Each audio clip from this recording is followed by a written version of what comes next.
സൗഖ്യവുമുയരും പകരും മൊഴികൾ മോദാൽ ദൈവകുമാരൻ നരനായി നമ്മെ മോചിതരാക്കി.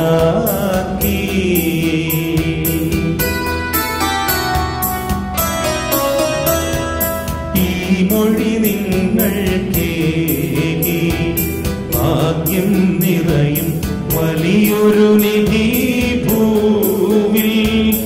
ഈ സൽഗ്രന്ഥം ജീവൻ നൽകും ഔഷധമല്ലോ.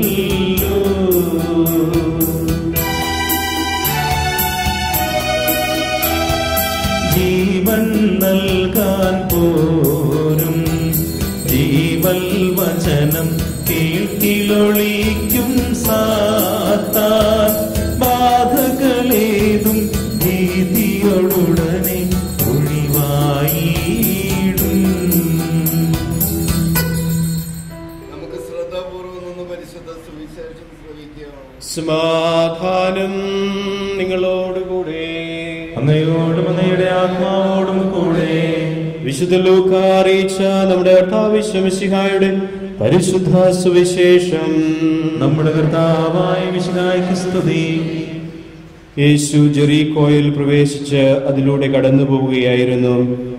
അവിടെ സക്കേവൂസ് എന്ന പേരായ ഒരാളുണ്ടായിരുന്നു. അവൻ ചുങ്കക്കാരിൽ പ്രധാനനും ധനികനുമായിരുന്നു. യേശു ആരെന്ന് കാണാൻ അവൻ ആഗ്രഹിച്ചു. പൊക്കം കുറവായിരുന്നതിനാൽ ജനക്കൂട്ടത്തിൽ നിന്നുകൊണ്ട് അത് സാധ്യമായിരുന്നില്ല. യേശുവിനെ കാണാൻ വേണ്ടി അവൻ മുമ്പേ ഓടി ഒരു സിക്മോർ മരത്തിൽ കയറിയിരുന്നു. യേശു അതിലൂടെയാണ് കടന്നു പോകാനിരുന്നത്.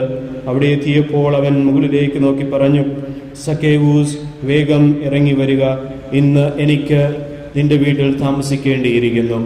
അവൻ തിടുക്കത്തിൽ ഇറങ്ങിച്ചെന്ന് സന്തോഷത്തോടെ അവനെ സ്വീകരിച്ചു. ഇത് കണ്ടപ്പോൾ അവരെല്ലാവരും പെറുപെറുത്തു, ഇവൻ പാപിയുടെ വീട്ടിൽ അതിഥിയായി താമസിക്കുന്നല്ലോ.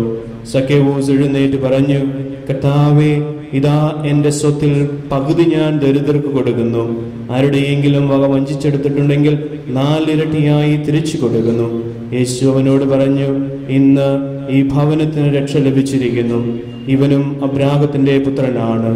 നഷ്ടപ്പെട്ടു പോയതിനെ കണ്ടെത്തി രക്ഷിക്കാനാണ് മനുഷ്യപുത്രൻ വന്നിരിക്കുന്നത്. നമ്മുടെ കർത്താവായ മിശിഹായ്ക്ക് സ്തുതി.